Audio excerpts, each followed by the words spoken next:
on the PyFlames event. And in these 14 days, the PyCon India team will prepare the flight so that we can take off on the desired time without delay.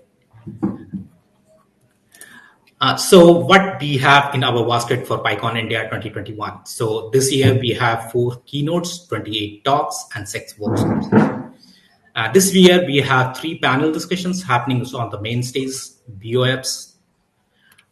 We have diversity and inclusion tracks, and this year we are also doing post presentation. You can find the schedule here. Things to remember. So we are still looking for volunteers. If you want to help, please follow this URL to be part of the team. This is the website link in .pycon.org. If you want to tweet about anything, please use at the rate PyCon India as a Twitter handler. If you want to talk to us or with the team, we have a Julie platform. Please head over, register yourself, and just say hi. We are happy to help. And we have a special offer for 2 days. Like if you want to join the conference, I still not brought the regular tickets. So we are giving 20% discounts on the conference regular tickets. Just apply the PyFlames 2021 discount code. It will give you 20% discount. This coupon is only valid from 10:30 a.m. to 1:30 p.m. So go grab it. And I will pass the stage to Ritesh now. Ritesh, over to you.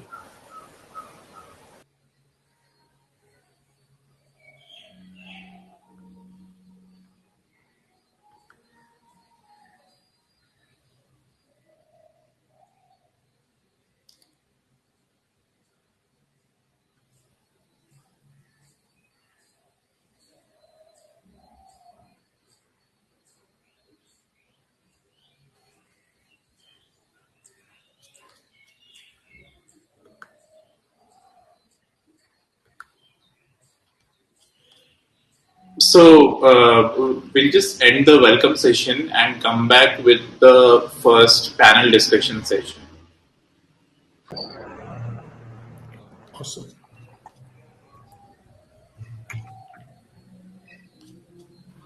Will I leave the screen? Yeah, so we'll just end this session. So for everyone, in the meantime, there's also this networking area where you can sit around. Some of the tables you will see that there are names on it. Those are table for.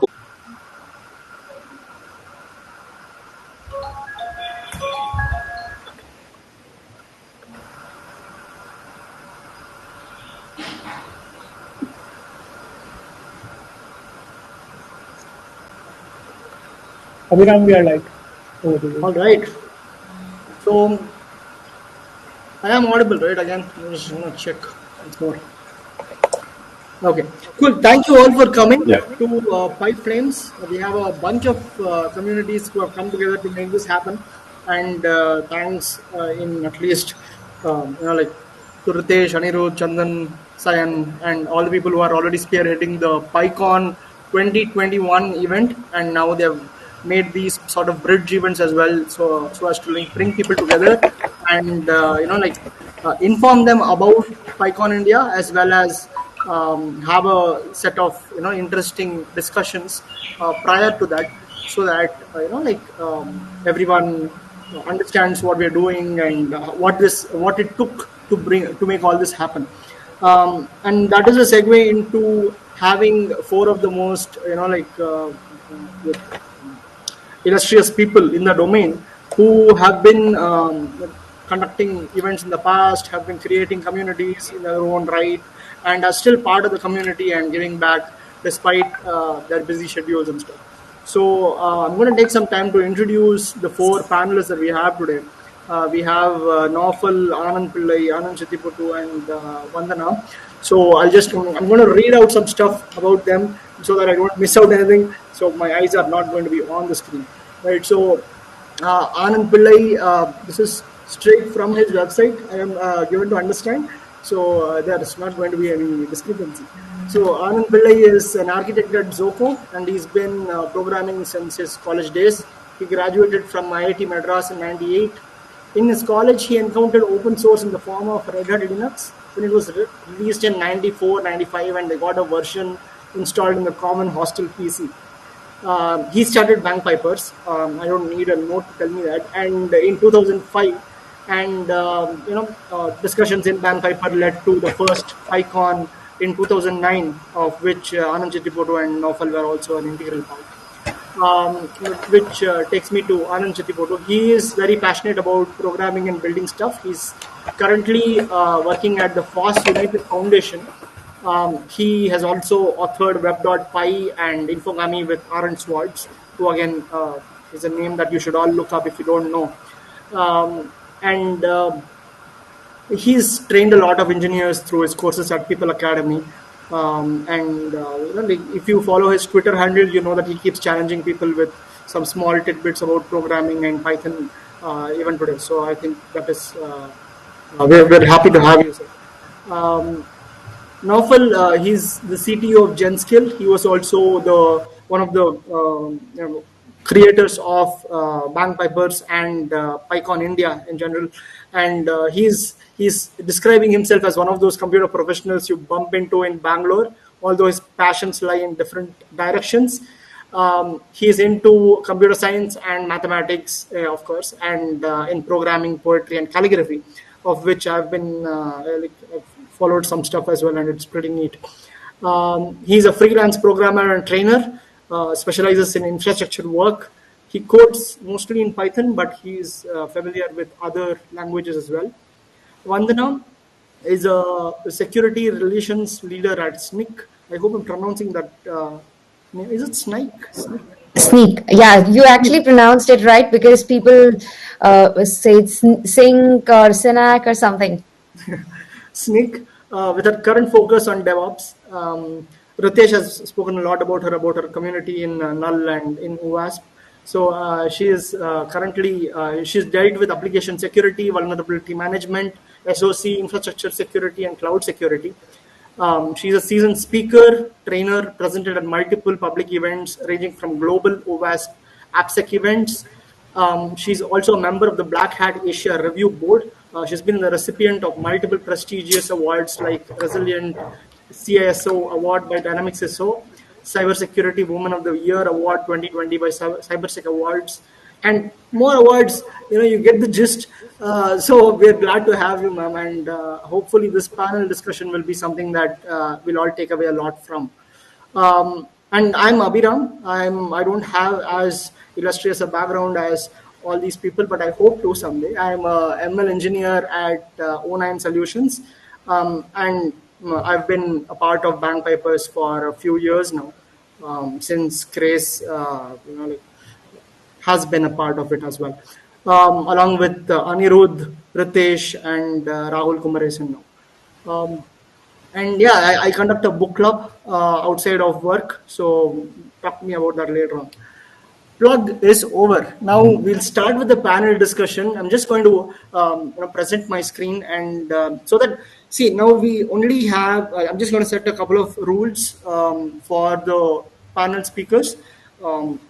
So we have a time span of around 45 minutes for this session, of which we hope to allocate around 14 minutes per question. We have 4 questions. And that means that each panel speaker will get around 2 to 3 minutes per question. Of course, we intend to keep it organic and we need to have these discussions flowing. But I think if you're mindful of the time, then we can cover all the 4 questions, and we can also have some time for audience questions as well.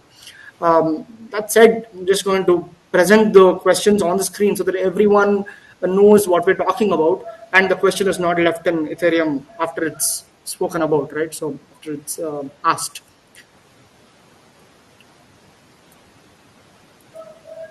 Any questions so far, like from anyone on the chat or from the panelists, or can we go ahead? I suppose silence is Samadam.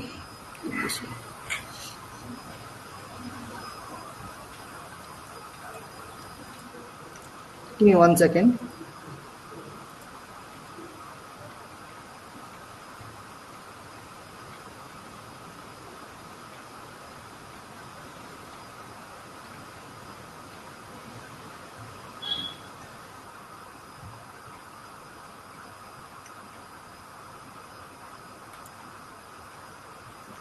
Can you see my screen yet? Not yet. It just felt like an office. No, I can't.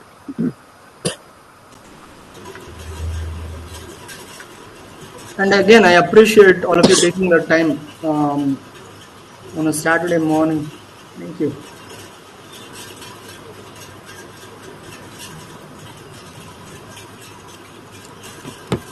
How do I not have this side?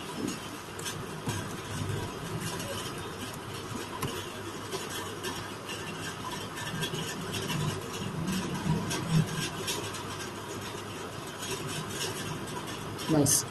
Okay, so this is the topic, learning and experience, being part of the community. It leaves out the part where you say we are talking to experienced panelists, but that's all right. So the panel members here again are Anand Pillai and Anand Chittipotu, Naufal Ibrahim and Vandana Verma.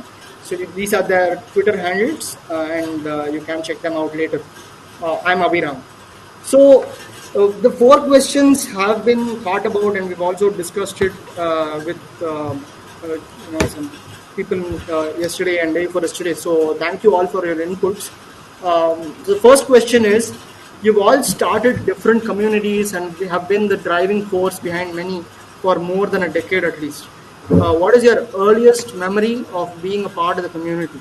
So that is the first question. So I would like inputs from all of you, and let's see where it goes.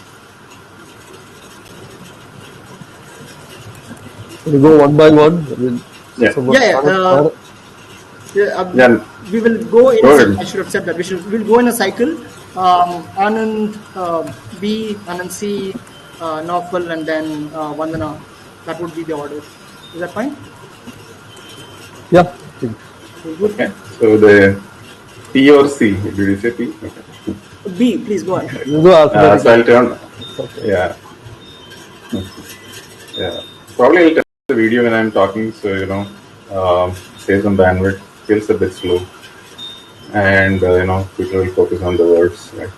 So, yeah, my first experience, I'll keep it as brief as possible. First and most vivid experience is calling for the first seed bank papers meeting in Jan 2005. When I was working in InfoSec. So this was, I don't remember the exact date, but and I think I have talked about this enough, so I probably will not tell the background of how this started and all that. But anyway, I called a blind meeting of people from across Bangalore in a hotel in somewhere in MG Road, and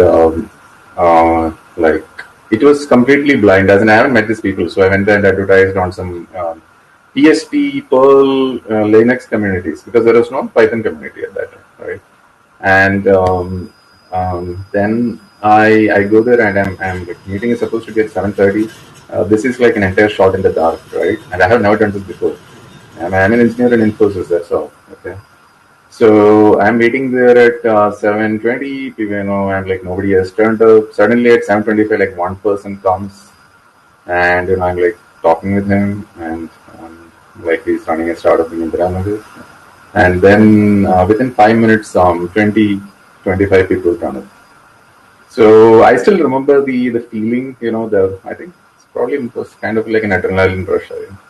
So then we get onto the table, discuss thoughts, ideas, and everything is flowing, and that kind of led to the creation of Bank Paper. I still remember that meeting very well, and that was that brings the most vivid experience ever, and I don't think it's going to change. Though obviously a lot of other experiences have happened, meeting Anand C, I think was probably the second most vivid experience of the Bank Papers weekend meeting. I remember saying, "Hey, I'm from Strand Genomics," so that was in ThoughtWorks. So I yield to Anand C. Yeah, I think mine was second or third Bank Papers meeting. I was kind of using Python. It was kind of a different context. I was kind of trying to kind of bring scripting to Java application, kind of using a lot of Python. I was also using a lot of Python to train some of the students in my family circles in programming and all that. And I was suddenly found that something in some Google search that there is a Python user group meetup happening. I was really excited, kind of went there, and it was kind of a whole new world kind of opened up for me there. So there was Anand, Ramki, Gni Yoga. I don't remember who other people, but I think there was this one other person. I think this Tom or something was talking about a meta programming language written on Python. So much of people bubbling with energy, talking about so many things. Many other people were actually well rooted in open source ecosystem and all that, and it was kind of overwhelming for me to kind of see many people knowing so many things and then talking about so many stuff. But at the same time, it's quite exciting to kind of see like there's such a bubbling of energy kind of there. So I still remember like kind of I went to that part of the town probably for the first time, finding out what is ThoughtWorks, what is the Diamond District, and find this big tall building next to big drainage, and found that that's actually the building, and went in, and I still remember like the experience of going there and then seeing all these people, and it was really amazing. Yeah, I think I met Naufal at one of the bar camps or something. I think let Naufal kind of tell that experience. Yeah, okay. Shall I speak? Yeah, please go on. Yeah. So, I mean, I started using Python back, I mean, in my final year of college. My final year project in 2001 was in Python, Python 2 point something. And I came to Bangalore and I was working on various different technologies and languages on and off in Python. The first community as such which I joined was one online, which was the Emacs thing on IRC. Right? I was very, very active over there. I used to be channel operator and all that for a long time. And in fact, that was quite warm. I mean, there was a couple of friends from Switzerland who they wanted to actually come down to India for a tourist thing. And the only people they knew were us few guys via the Emacs IRC channel. And they stayed with us and all of that. Right? So that was my first community as such experience. Then 2009 or so, I think there was a ThoughtWorks, there was a dev camp, I think it was it's called a dev camp or something at ThoughtWorks. And Sidhu of the our counterpart in the Ruby world, he was the one organizing it. I went there because I found the announcement somehow online. I don't remember. I was searching for something. I think I joined the Bagpipers list before that. I'm not really sure. I think I found this thing from there. And I saw that Anand would be coming. I mean, there was a list. I think it was meetup.com or something. And there was Anand's name and a couple of other people. I knew the building very well because the ThoughtWorks office at the time used to be the old Analog Devices office. And my roomie was like from Analog Devices till he left. So I knew the place. I went there. And then I saw Anand and I saw all these people and it was like, I saw Sidhu and ThoughtWorks. Generally, the vibe over there is very, very open, right? So, and then a conversation started, right? When interesting people come together in a common space with a fixed amount of time, interesting conversations start. Okay, we should do this and we should do that. And what are you working on? What are you working on, etc. And that is how I got into this whole thing. And then after that, PyCon happened. So many other things happened, but that was the first time I met other Python developers in Bangalore. I didn't know that there were so many people over there. Anand Pillai, he sort of eluded me for a long time. I mean, he didn't come for the first two meetings. He was busy or something. And finally at PyCon, I saw this guy and I was like, this guy must be... And he didn't have a photo of himself online also. There was some low-res picture on Blogspot. And I had to sort of guess, like, this was the guy. And then I went, shook his hand and, okay, you're the guy. Fine. So that was also there. Yeah, that's okay, it. I'm muted. I actually have a segue into that novel, but I'm going to save it for later. Anand, you were going to say something? So I said the illusion was not on purpose. Like, we didn't have any animosity or anything. So it just so happened that, I didn't owe him any money or anything. So, he just, yeah. Vandana? Yeah, sure. So I think this is how security people generally go by, where they were like, they stay anonymous, they try and stay calm. Now people have started coming up, wherein they're talking about different things that they're doing, or like they used to share things, but with anonymous names. Still, you'll see that security community is one community where people share a lot, and that's how I got introduced to the community. It was just a serendipity wherein I happened to be at one of the trainings where the Bangalore Null and OWASP lead was there, and we were on the same CTF team where we won the CTF and we became friends. Now, while everything was getting over, he said, have you ever thought of joining the communities? Like, are you a part of any of the communities? I said, no, I have no clue about it. So till 2011, I was just doing my work. That's it. So from 2005 to 11, there was no community work that I did, or even anything that I was aware of. And people said, "Oh, these things are so scary. These things are this." So when I bumped into him, he told me that this is the most warm community. I went there for the first time. I was the only girl. But the fun fact that everyone was so welcoming that I didn't feel out of place. It was just 20 people in a room. And then over the years, like going there and even becoming a lead for Bangalore, now being on the board, it felt that from 20 people to it grew to sometimes 150 people in the room, like 150 people coming to the meetup, joining everyone was serene. And now we are online, so we are all connecting online, wherein we are connecting with other communities as well. So my experience with community is very positive, wherein when you join first, you realize that there's so much more that you can learn. There's so much more outside your shell that you can learn from, not just security community I root for because maybe I work in security, but there's so many things that I've learned from Python community, from Django community, from many other places, wherein people are sharing information about different things that they are doing. And if I talk about specifically Python, Python has been instrumental in bringing so many things into cybersecurity as well, and the DevSecOps space. Talk about Ansible, talk about the automation that's happening, talk about the writing, the tools which are used for hacking. They're all mostly written in Python. So that's my community experience, wherein a person who didn't know anyone to knowing a lot of people, which is great. And now meeting everyone on stage who are leaders, who are veterans. Thank you so much, Vandana. I think that was actually that was a point that I actually wanted to say right in the beginning, but I missed.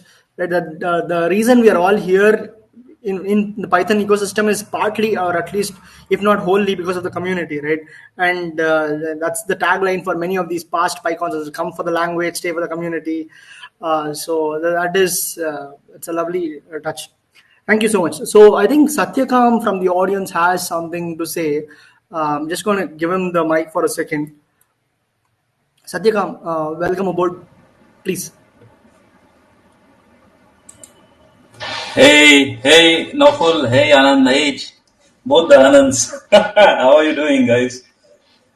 So, yeah, my experience has been wonderful as well, it's been so wonderful. Like, I learned so much from all these people, wonderful people around, and the only first incidents with Python and PyCon was like, we were just starting our community in Delhi, way back in 2011 or so.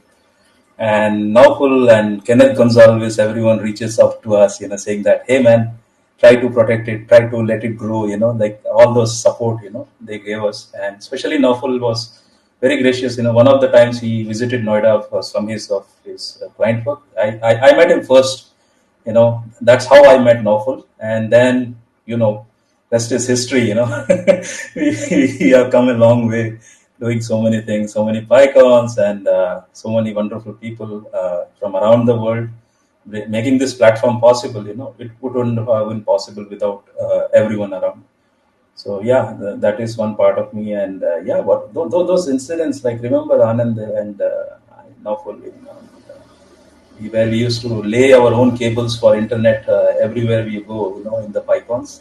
So that was a really, really funny thing, and Kingsley John kicking out people who were hogging the internet, so from the back. And these were some fun moments, and yeah, people felt sick by eating, the in the barbecue nation and places like this after party. and we have to attend to people late night, whole night in the hospital and take care of them. And I think it's wonderful and great seeing all those memories come back to you so fast when we talk about it. And that's the only reason I just want to add to whatever we are talking about. Thank you. Thank you for giving me an opportunity, Abhiraj. Thank you, Satyakam. Yeah, it's more than just the conference that people are connected during, right? So even while organizing and stuff, people, all the organizers and all the volunteers, everyone, the interaction extends far beyond just that day. Even at the end of the day, after all the events are over, people have collective dinners and stuff, and that's a really nice time to bond. So what you said about people taking care of each other during the whole events is also important. Thank you. So I think we'll go to the next question now. This transition is annoying, but I think we have to make do.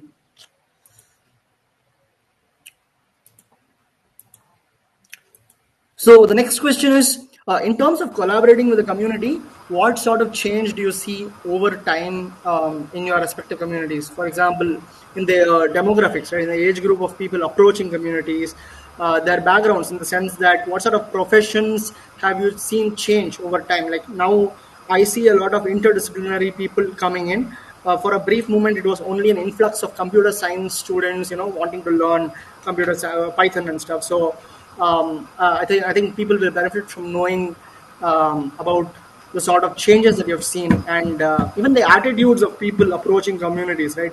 For better or for worse, I think whatever you want to tell us will be useful. Yeah. So I'll start with the caveat. So I have recently not been like as in in the way Abhiram and Kumar and Ruda and all have been. They have been in the midst of the community and have been doing things. So I have taken more of a backseat and been observing from a distance, so to speak. But I did do some analysis, for my last year's talk, right at the 100th Bank is made up. So yeah, I think I did have some insights into that. So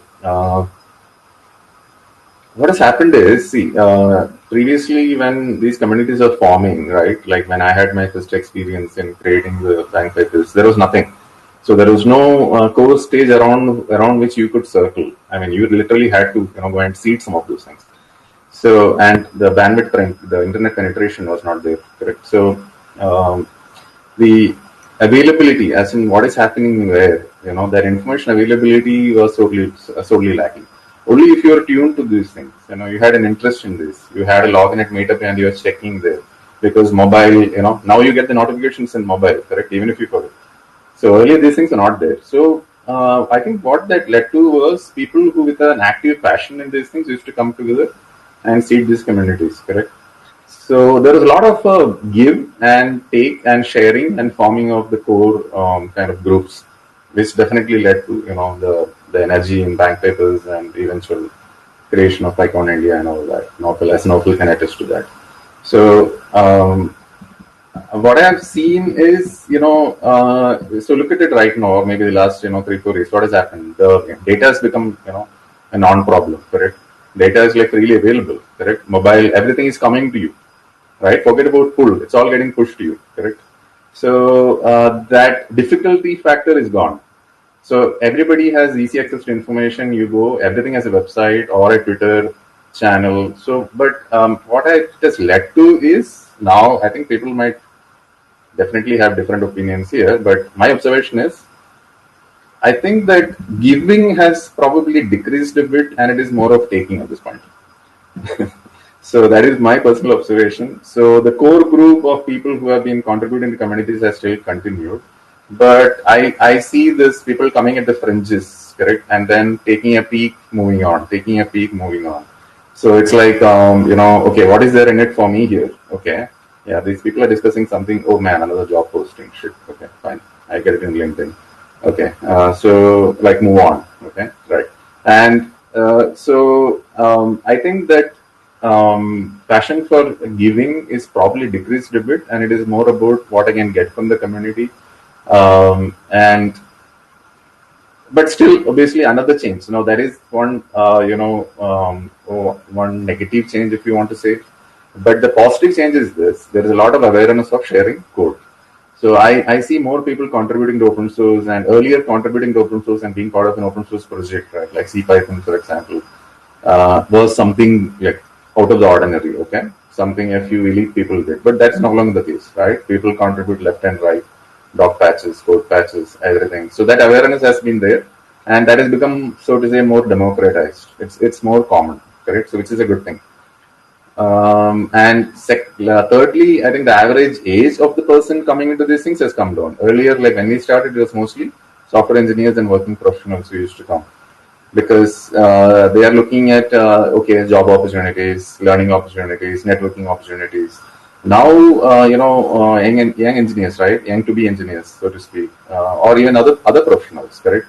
Because Python is a language, for example, which attracts all kinds of people. Okay, scientists, right? I go to PyCon India and I see retired scientists who are actually trying their hands at Python for the first time, coming and asking you questions. So it has become more varied, and the average age, I think, has gone down, because you see young kids like first year, second year in college coming to PyCon India. They start their networking early, correct? People start like startups from their rooms, right, in Bangalore. It's not basement, of course, right? From their rooms in Bangalore, before they pass out of 10th standard these days. So I think that demographic shift has happened, and more women are coming also. I think that's another thing which I've observed. So before I cover and make it boring, I think I'll end with my observations. Yeah. Thank you, Anand. Yeah, I think Arnold summarized it pretty much, but let me add a couple of more points to it. One, I was kind of going to bank papers in earlier, right? It was a niche language. So everyone kind of going there, most of them kind of excited about the language and want to kind of speak, etc. And there was a kind of, you go and discuss in the meetup, you meet people, and then there's one mailing list where all the discussions happen. So you still have that connection kind of going on even otherwise, okay? So now one thing that I feel that's kind of happening is like, the channels of information have kind of grown. So there's really no connect with other people. For example, I've attended a couple of bankers meeting online this time, but there's no other place to kind of keep the connection on after that. Okay. So for example, in the bank papers, we used to have a very active email thread. Someone would say like, I found a small interesting stuff in Python. Okay, this code is working somewhere. I didn't even, it was a surprise to me. I kind of post it, and then there's a long discussion that kind of goes on there. Okay. Now, in a sense, like people find answers in Stack Overflow, that's a good thing. But at the same time, we don't have an option for that conversations. Mailing list is pretty much dead, right? I mean, we don't really discuss anything on mailing list. And so, I don't know, it's because of the culture shift of the more young people kind of preferring other mediums of discussion. But one thing I really miss is there's no place where I can actually go and actually share something nice about Python that I want to share with people. Okay, so that element I feel is kind of missing right now. And also when it was a niche language, right? I mean, people who kind of come with, I don't know, I mean,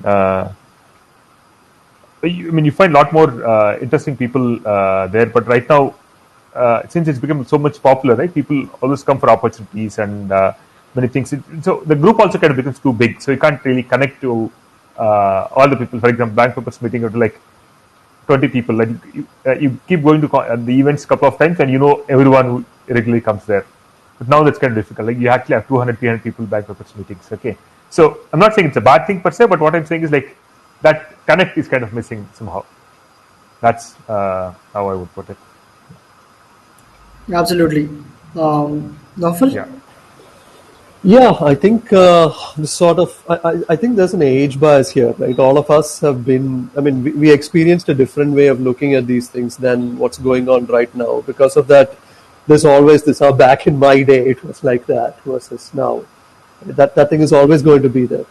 But some of these things are genuine. Like one thing is this, the nature of the way people connect to the internet, right? Back in the day, the internet, you had email, and email is like, it's got its advantages, but it's kind of impersonal, right? It's just text blocks that are sent asynchronously. So you can read like long blocks of text, and that's the way people do it. And finally, when you meet the person, you see the face behind the thing. So that effect was there. But now, like, everyone's seen each other, they've heard each other, their audio chats, video chats, all these things go on. So, I mean, and people are sometimes even satisfied with that. So that kind of thing was there.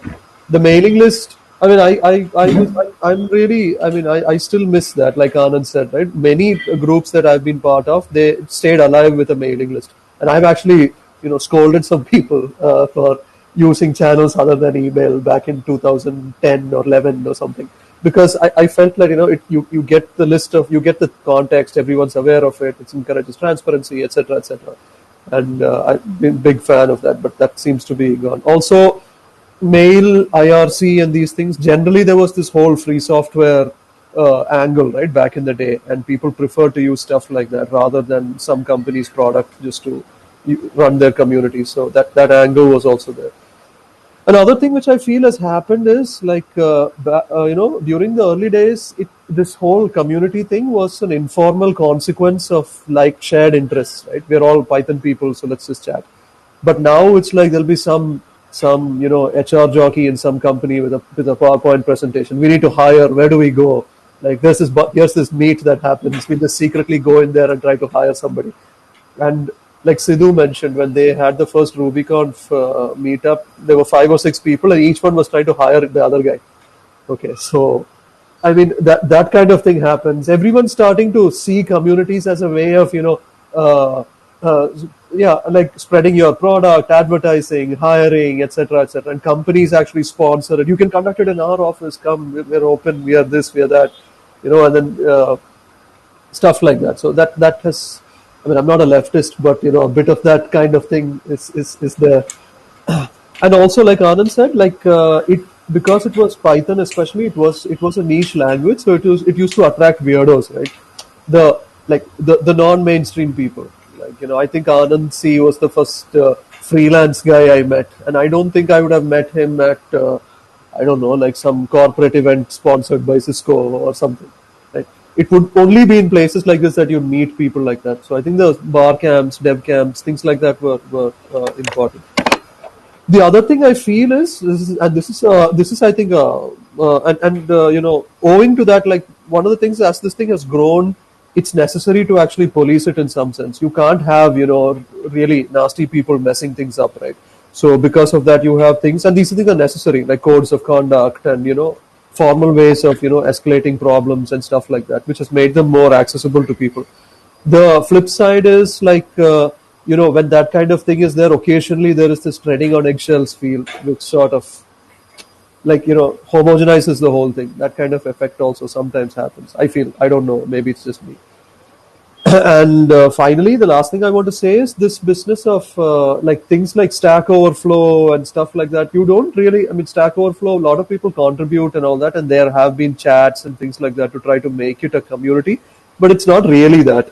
It's really a gamified kind of thing, right? You go there for karma and points and stuff like that. There's no real people actually connecting to each other and developing friendships outside of just Python or whatever. That thing is missing in places like Stack Overflow and places like that. So I think there's some things lost, but on the overall, I think it's become a mainstream kind of thing now, which is good. I'm not dissing it in any way. That's what I have to say. Thank you. Thank you, Rafal. Vandana? Yeah, sure. So about the transition that I have seen, it's in the same lines because whichever community you join, they have the same motive to bring more people in, connect with people, share knowledge. And what I saw, or the transition that I've seen, is that earlier we were the only people who were working. Now students have started coming. The one good part about is that in colleges people are talking about that, yes, the community is helping them grow, and people in the even schools, I've seen that they've started joining the communities. It's really commendable, wherein they come and talk about different things. And in cybersecurity, people talk majorly about hacking tools, about different spaces, GitHub, GitLab, that how to automate things. Now, students, like when they come up, it amazes us, because when I was joining the workforce, I didn't know that cybersecurity could be an area. I just wanted to be a Java developer, that's all. Like, that was the thing. And everyone used to say the thing, I want to be a developer, that's all. But then people realize when you want to be a developer, there are multiple phases to it. Like, you can be a Java developer, Python, Node.js, so many things are there. And even when the communities in specific are there, you can join them, which welcome you, share the things. Because earlier we used to get lost. Oh, where to find the things? And I think Anand mentioned that you just go to Stack Overflow or Google it and try and figure out. And now he also mentioned that now people are going to the communities and learning. And a lot of time that happens is that people don't know stuff, but they say that now we have a month's time or 15 days time for the next meet, and we will go back, do the homework, come back prepared, so that we can share what we know with the people. And this happens wherein if you don't know, go back, prepare. You might be half prepared, but then there'll be people who will be supporting us.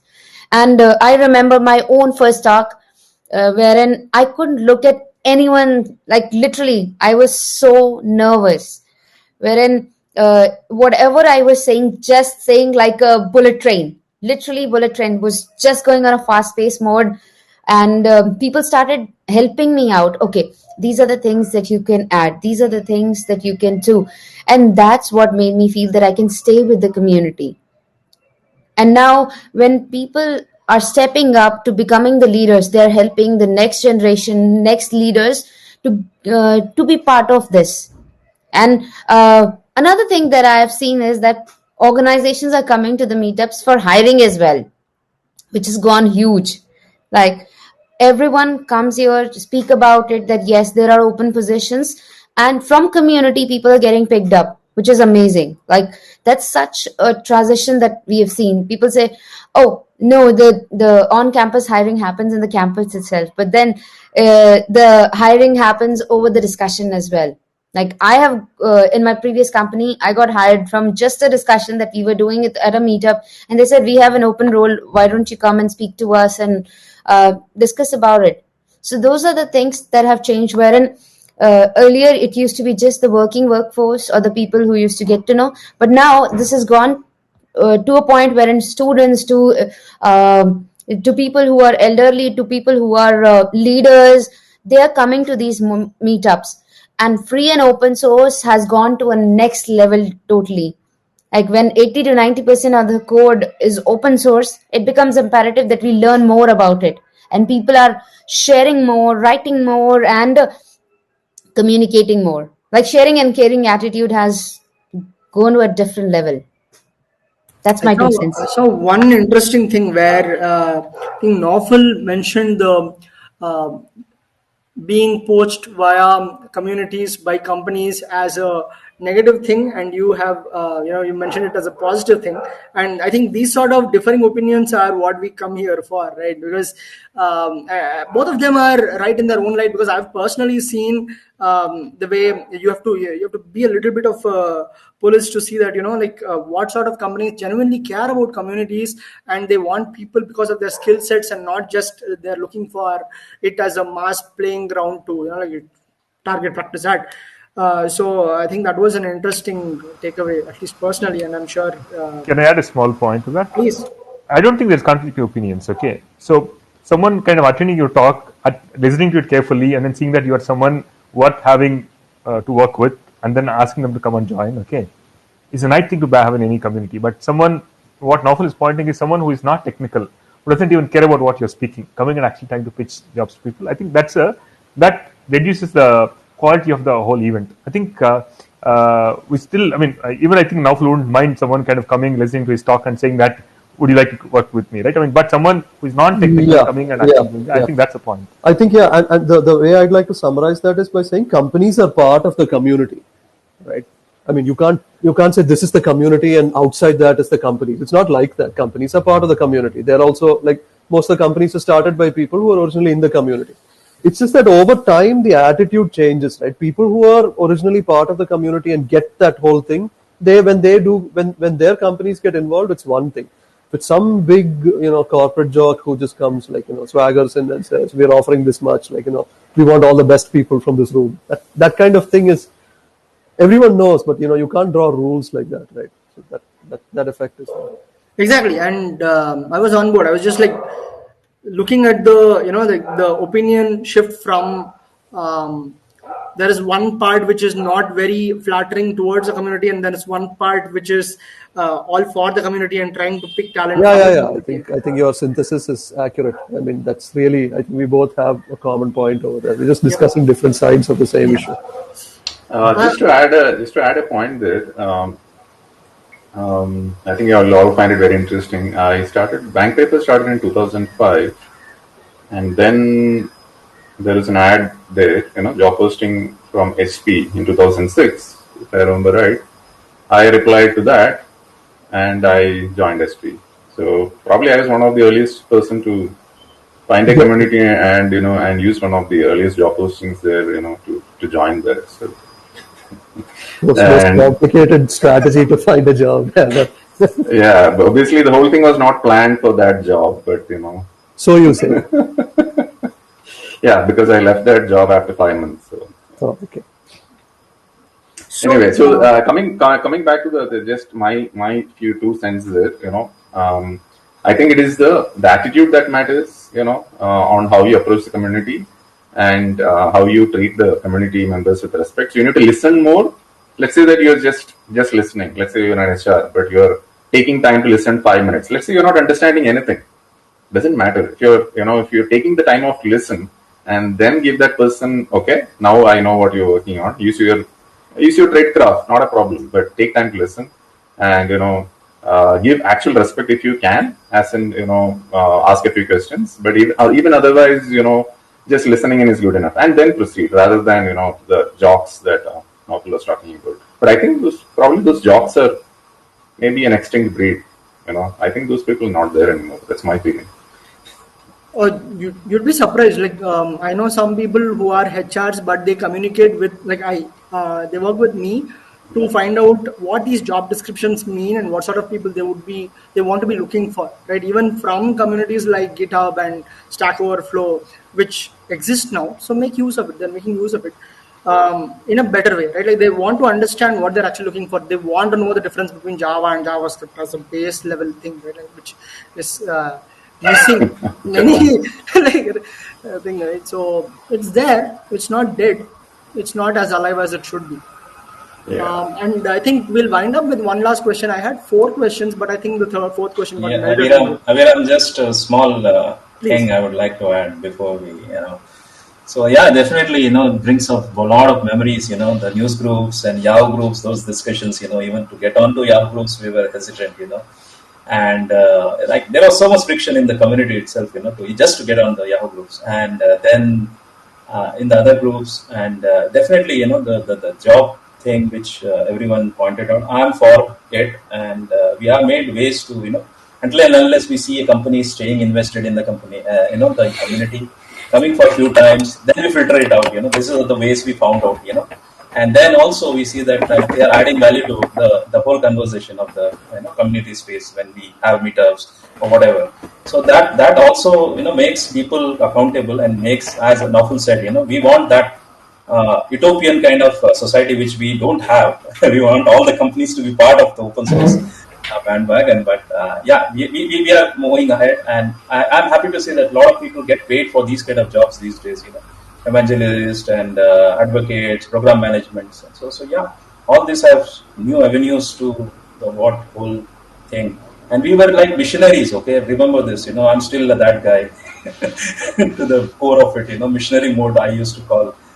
We used to go and try to sell something to someone through his throat or whatever, the ideas and all. But now no longer needed. We talk business just like any other software, and that's a very happy state. We save so much of energy now, and we just talk business and just do like any other software engineer and just get the job done. Yeah, I'm done speaking. Thank you. And one last question is what I'll wind up this super scintillating session with. So this is the question I had. I had to choose between one or another question to Chuck, but I took this because there has been a part of it that's already been spoken about. So in your view, the virtual events of today, are they more or less effective? Are they better or worse than physical meetups? They obviously have pros and cons, but I think we'd like to know about your perspective, and having seen more physical than virtual meetups, what do you think? What do you think the relevance of a community today is when Stack Overflow and all is there? So what would you say? Yeah. Down button. Otherwise, we were just voted with the up hand. And So this is my first virtual meetup, by the way. So I try to stay away from virtual meetups as a rule. Since the pandemic hit, it has been more of a rule, as in more virtual meetups than real ones, because that's the only way to connect. So, like, to be fair, I think we are in a situation where we can't really afford real meetups because of all the other issues, right? So I think we should not compare it on the merits, but we can compare it on the effects, or on the on what impact it is, basically. Okay, so if you try to compare like on the merits, definitely the real meetup wins, if you ask me, right? But the main thing I'm difference is, of course, that you are actually talking to real people and seeing their emotions up front. When you give a talk and come out, and then you see a bunch of of engineers waiting to talk to you, right? And then I have experienced it quite a few times, and that feeling you get, right, and still continuing to share to them, and you're intently listening to them, and they are like asking questions, and you see them, you sometimes put an arm around them, you talk to them, and that is quite different. You don't get that feel in a virtual meetup, of course, because basically, for example, to get this started itself, I had to go to the backstage, right? And that's a virtual backstage. Now, in a real community, basically there is an actual backstage, by the way, right? You go in the hand, and even during the food sessions, even during the lunch sessions, you're talking, correct? Now, here what happens is that you retire to your dining room or whatever, and that kind of feeling is not really there. So physical meetup, as in definitely trumps a virtual meetup, but I think we have to kind of live with what we have for the time being, till we all can meet in the next PyCon India, whenever it is, face to face, really. So now, I think the next part of the question was Stack Overflow. Yeah, so I love Stack Overflow in that it gives me very impersonal answers to what I'm looking for. I don't know the other person, right? I don't need to, right? I think like what Anansi and Oflo is saying, that is a plus as well as a minus, correct? So if I'm going and posting it on bank papers, the same question, which used to be a thing sometime back, I actually have an idea of who is responding to that, and I know, okay, this is, I can take this thread further, I can probably have that discussion like 20, 30 threads down, no problem. But I think with Stack Overflow, you need to have a reputation. It's more of a gamified thing, and it tends to get quite a bit impersonal, because these are people from different parts of the world and trying to get their points up. But believe me, there's obviously a lot of great information on Stack Overflow, because that you can't find anywhere else, and the related sites, right? I think they have that network of sites there. But it is quite impersonal. That is one thing which I miss, as opposed to like a bank purpose mailing list or a PyCon India mailing list, whatever. And the same thing goes with a physical meetup. You actually are, like, I haven't seen Anansi for a while, and I know that he's coming for PyCon India, so I can meet him there, okay, and we can talk and network. What you have been up to. Now, I can probably do the same thing here, but it doesn't, he'll attest to that. It doesn't feel the same thing, right? Chatting, typing, correct? It doesn't have the same feel. And believe me, talking technical things while having food is really awesome, okay? So that's one thing which you definitely miss on a virtual meetup, basically. So I think there is no real comparison. I'll wrap it up like that, but we have to live with it for a while. For sure. I attended a few Pi Ireland and Pi Amsterdam events and all because of this virtual setup, right? So for me, that's been something of a blessing, even if the downside is that I'm not able to meet people, like you said, at lunch, catch-ups and all, right? I've met so many people just because of the lunches. Because we can't talk during talks, right? So it was my strategy to go around, sometimes with the first part of the lunch, take some food, talk with Naufal and Anand and some people.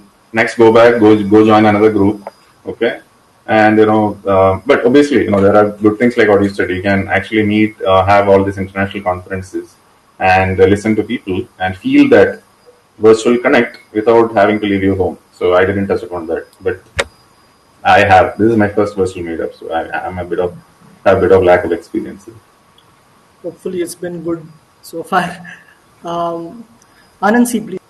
Yeah, no, I mean, I think like Anand mentioned, right? I think the most important part of a meetup is actually the gaps, the time between the talks, the time before the event is started, and after that. Okay, I mean, you kind of see a person, greet them, and then say hello, how are you doing, and all that. I mean, you can't really do it here, right? I mean, for example, I just saw Anand Pillai join Zoho. I didn't realize, like, the first time I saw, oh, I didn't know that, right? I mean, if it was a physical meetup, I would actually went to shake his hand and then said, like, when did you join and what's happening?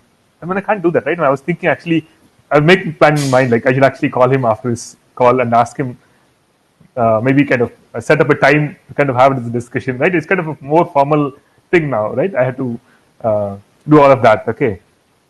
But on the other hand, right, I mean, physical meetups were not all that green, right? I mean, I know, like, when you wanted to do, I mean, I used to live in North Bangalore and Anand Pillai was in Whitefield, okay? If we had to do... Just 1 second, I'm terribly sorry. So apparently AirMeet has this thing that you have like hard limits of 90 minutes per event. So, and they already have some time budgeted for the next session. So I think we are winding up now. So if we can all be done within, I'm sorry, Naufal and Vandana, we're not going to be able to give you as much time as we want to, but we're going to have to go rapid fire now.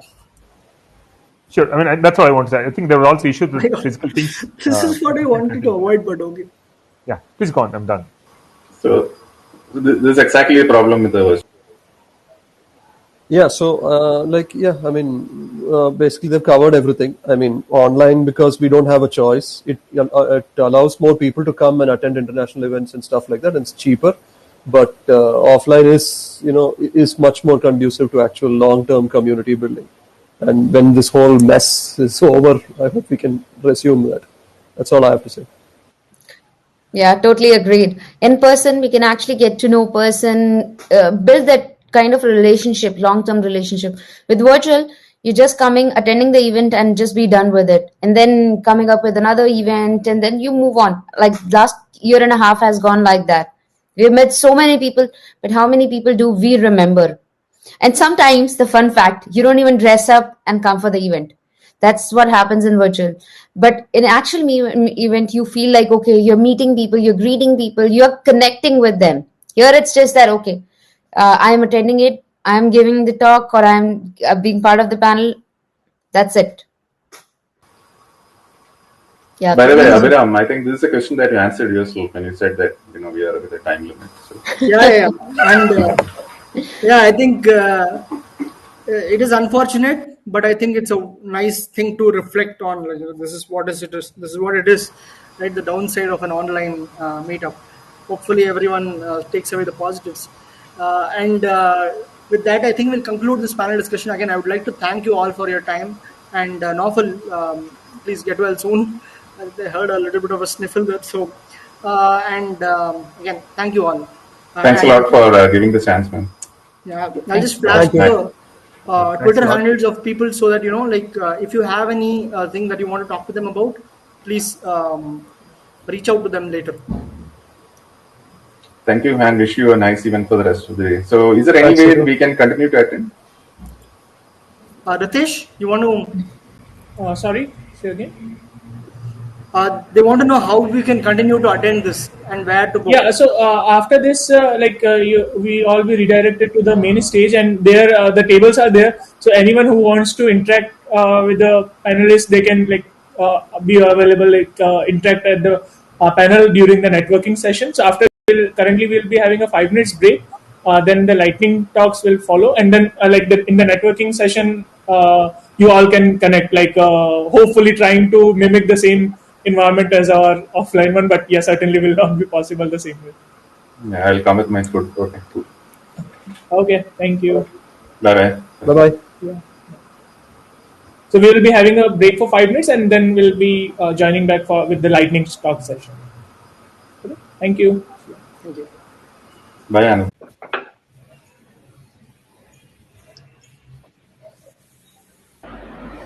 Ritesh? Okay, so we are live. So welcome everyone for our next session. Like where we'll be having the lightning talks, multiple lightning talks. So the first talk will be by Vandana. So I'll hand over to Vandana. Just before that, if for everyone else, you can just click on that eye icon on your bottom place, so you can hide yourself from the stage, or you can just So please do that for everyone who is not needed here.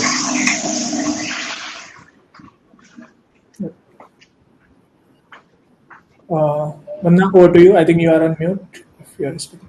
Great. Thank you so much, Ritesh. Let me go ahead and share my screen. Sure.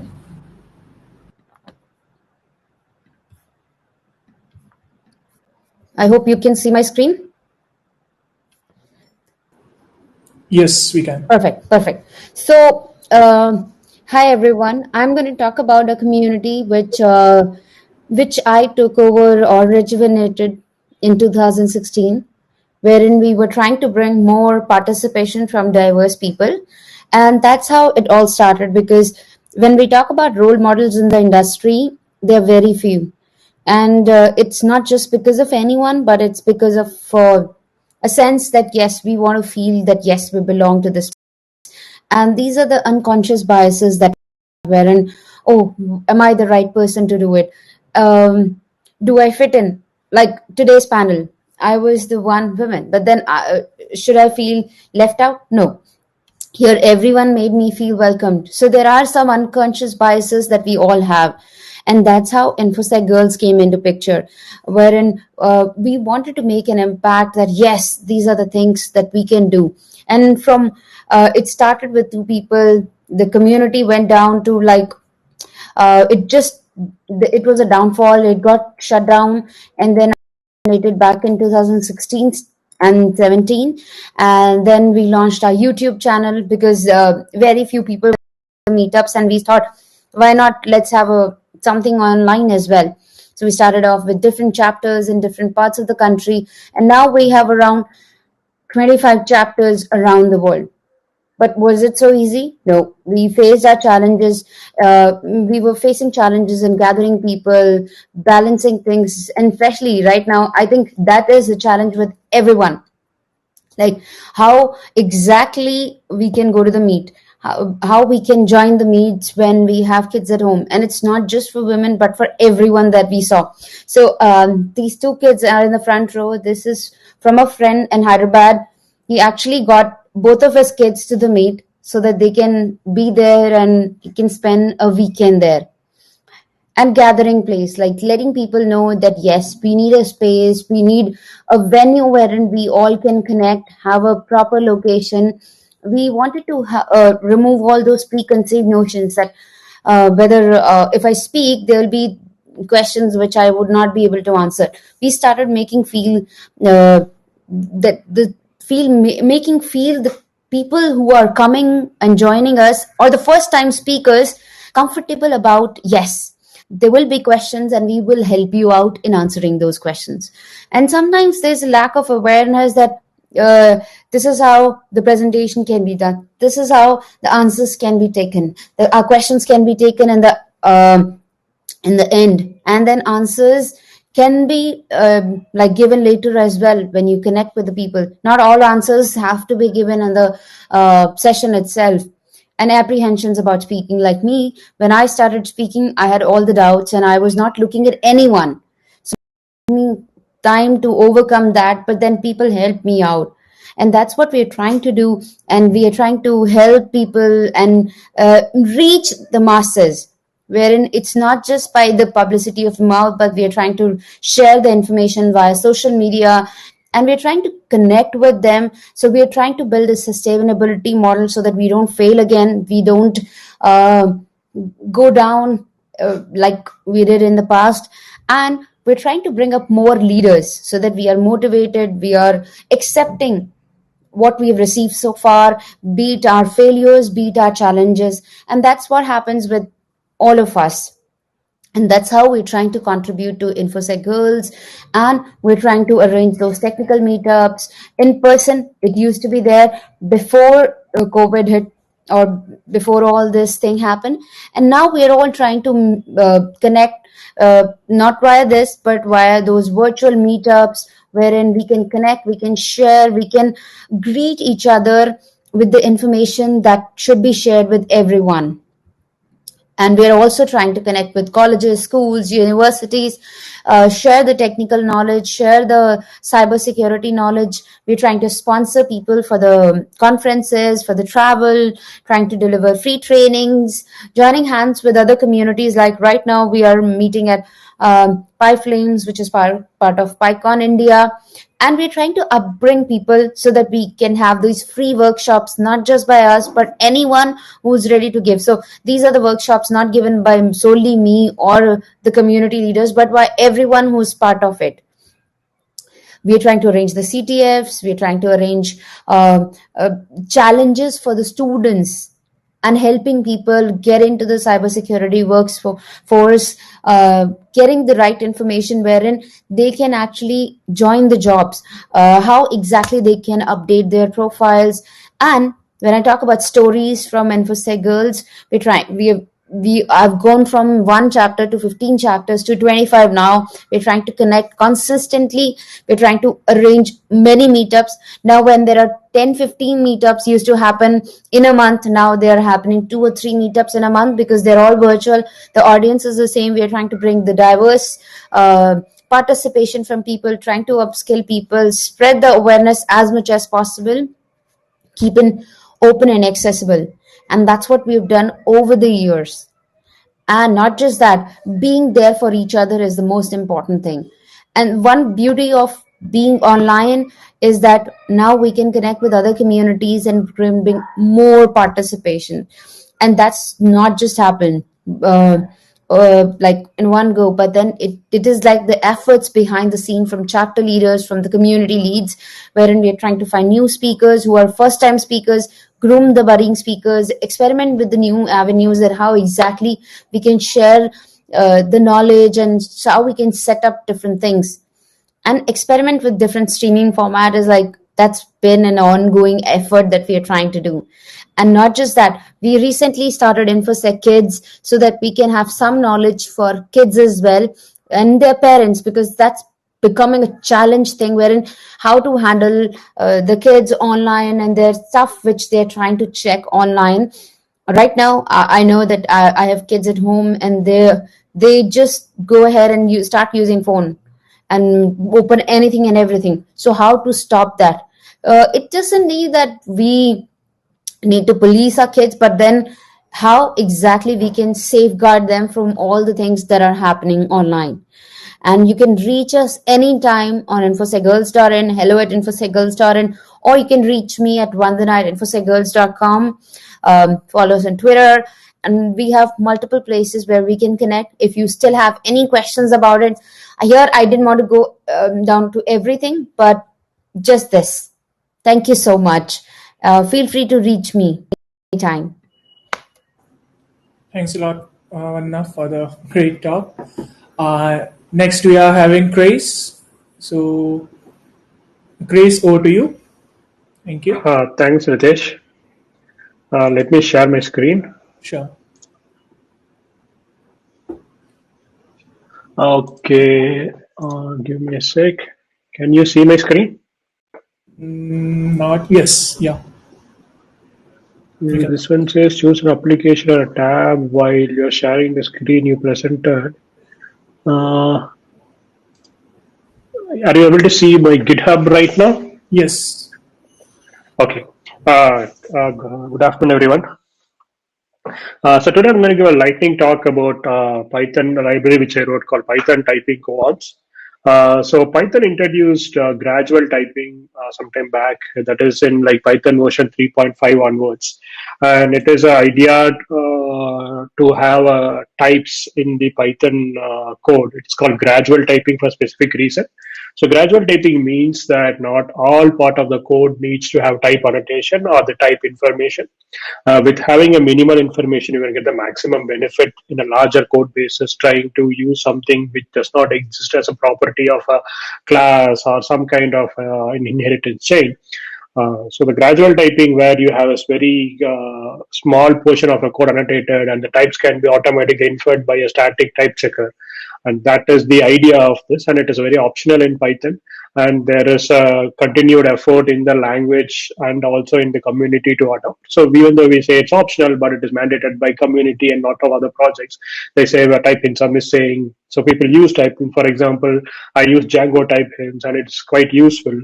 But sometimes it is also painful because the type checker works differently and Python runtime works differently. So there is definitely a gap between these two things, and it will deliberately designed because static type checker can work in lenient mode, what to say, like a strict mode where you can get maximum benefit out of it. So I wrote a simple repository for learning this. The word Keon mean like a riddle or riddle, which is basically used by Buddhist monks to understand a concept. You see through the problem and try to see at the end of it, you see an enlightenment. So if I paraphrase same thing to the in the type in context, so all these kaons are organized by files, and each file try to teach you a single particular concept. And the file examples you see have either broken type annotation or it is wrongly annotated. As a learner, you go and fix the Python particular code and try to understand how the particular concept works. Now I'm going to show you a small demo of this. So I have already cloned the repository. It is available in my local machine. So this project is not published to Python package index or C#. So what you can do is like once you download this, you can run this. What to say, like the command line entry point cli.py. Let's start with the help and see what all the commands are available. So as of now, it has got 3 commands: lists all the kaons available, and the one will run one kaon file, and summary will display summary of all kaons. So summary is a big, it analyzes the entire repository.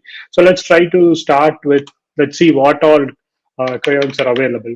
So let me say list. Okay, so it lists all the files. So you can see like the files are inside Crayon's, what to say, like a directory. Let me try to show that. 3 Crayons. Okay, you can see the directory. The Crayons is the one where you have like a higher level directory, and each inside that you have different categories. One is DJ is Django Crayons, and Py is Python Crayons. For this talk, I will focus on Python specific crayons. So let me run one of them. So I'm using Poetry, but you can use virtual environment, whichever one is preferable for you. So let me run the 1095. So you can see the file names are starting with a number and then followed by a hyphen, followed by the difficulty level, because once you start, it looks like integers, strings and everything. But slowly this can get complicated. Then you suddenly feel like you need to have a, what to say, PhD in type theory. So to get to the concept, so we have modified, or we're giving a label for each file to indicate the difficulty level. So before seeing this error, let me open the file and see what exactly the file contains. So file name is 109 EC user defined class. Okay, let me open that. Right.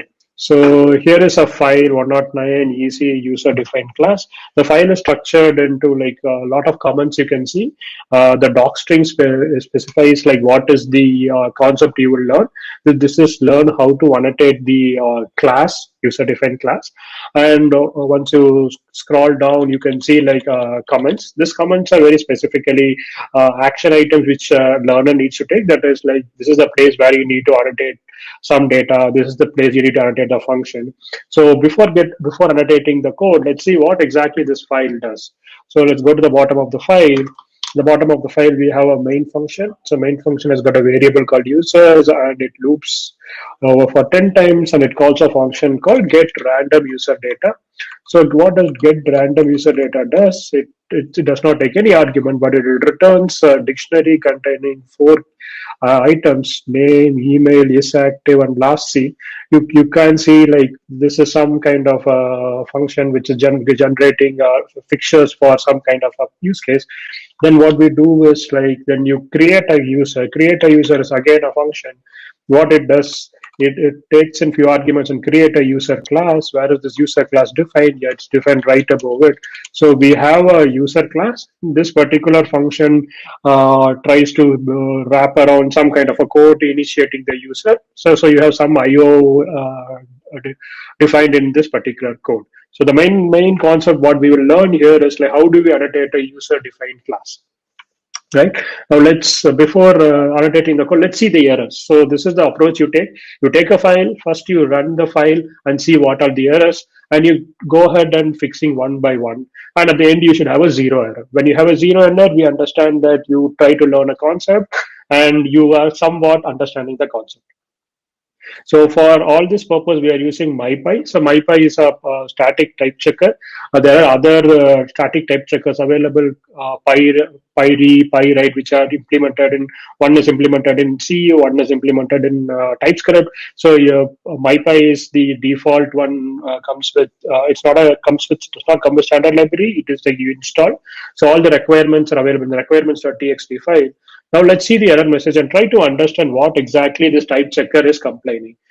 So if you see at the bottom, you can see the number of errors. So it says like there are 17 errors found in this one particular file. Now, even though it's a 17 error, but it could be like a group of 3-4 items which is erroring out. Once you fix them, then all of them may go out. Initially, I was told like this is called gradual typing. That means by default, all the like the variables, functions, and all the class variables, all the data containers will have the type as any.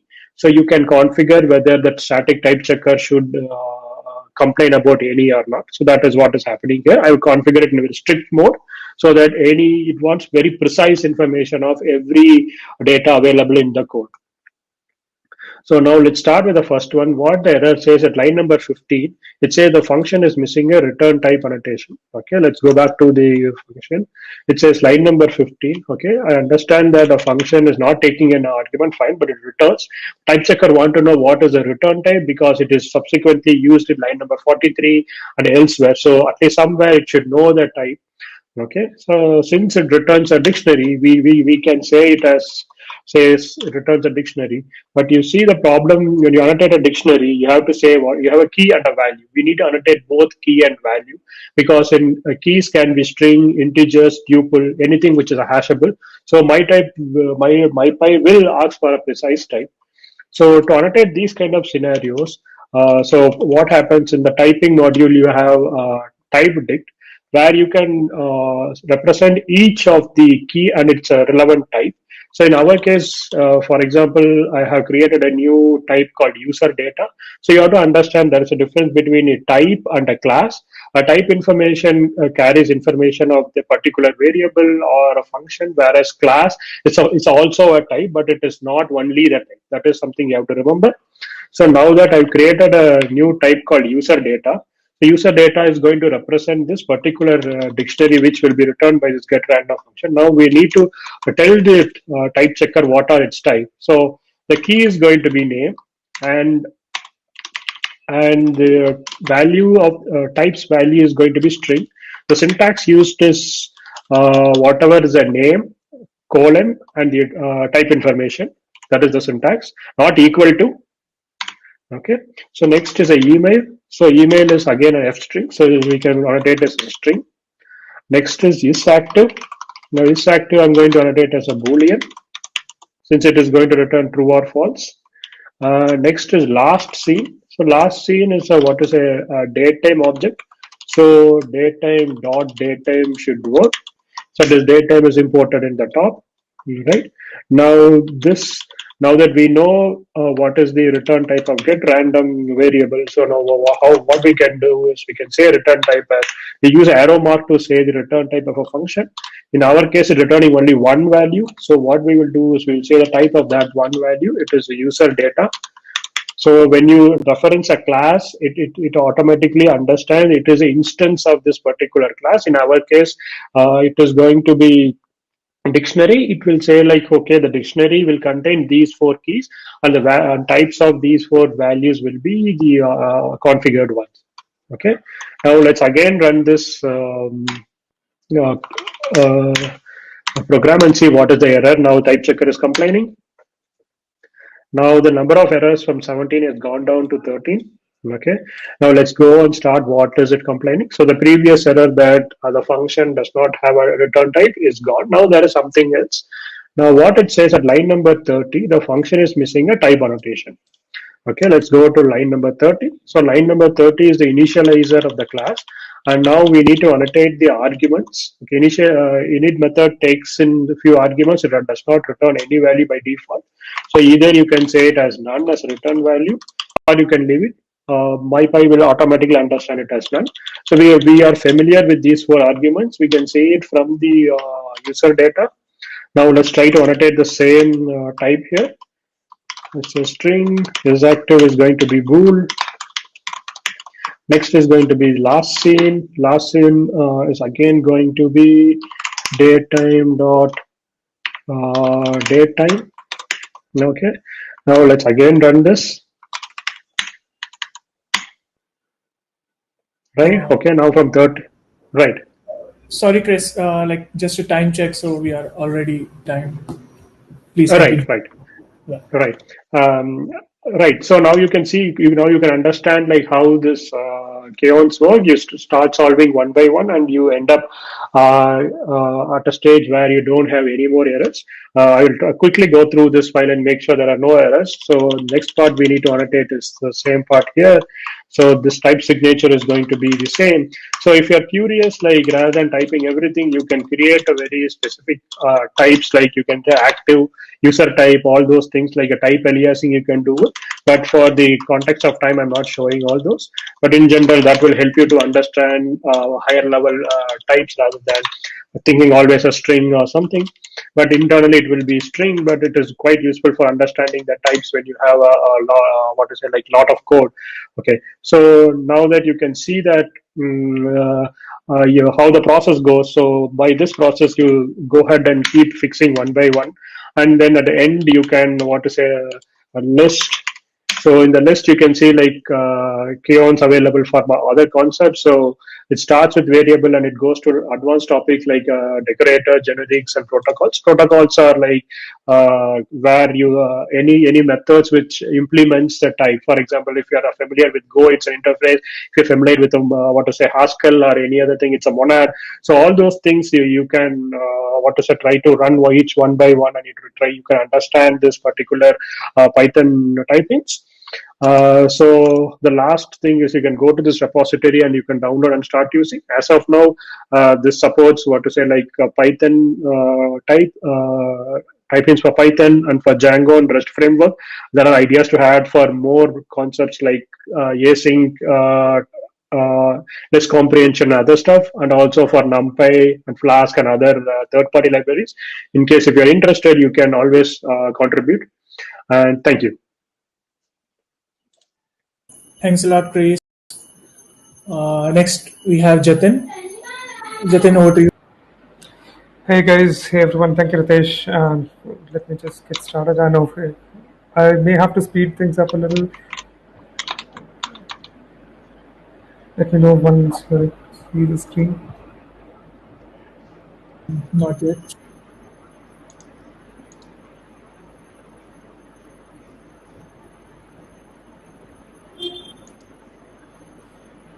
Shit, the browser is asking a restart. So Ritesh, let me just restart and rejoin. Maybe we can move on to the next speaker. Yeah, Shash, you are there?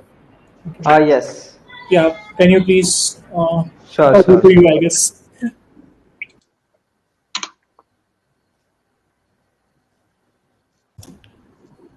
So So I guess my whole screen is visible right Yes, now. it's visible. Okay, so let me start with my introduction. Okay, so basically, hello, I'm Shreyas Kapale. I'm basically a 1-year-old software developer currently in my 6th sem doing my CSE. So this is actually my first, what you call, lightning talk in PyFlames. And I know some of the cool people over here like Chandan sir, I know Sayan Bhaiya and Praveen sir and Gajendra sir. So let us start with my talk. So the talk title is basically accessing routers with Telegram bot using Python. But as you know, I am pretty cool person, so I just converted the title into convert your normie routers into cloud routers.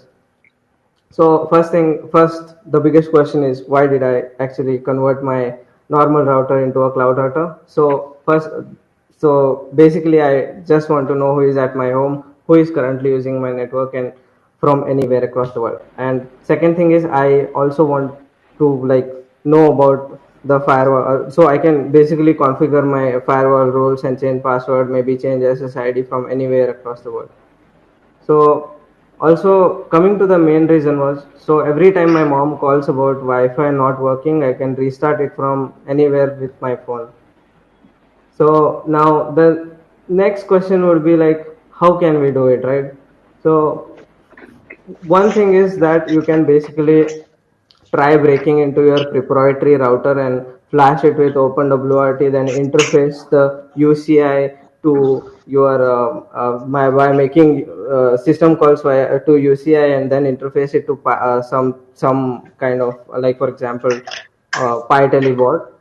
And then there is my way. So let us look at my Ninja way. So my Ninja way is basically built on the existing architecture itself. So it uses the HTTP, what do you call, most communication for doing this. So the second question would be like how. So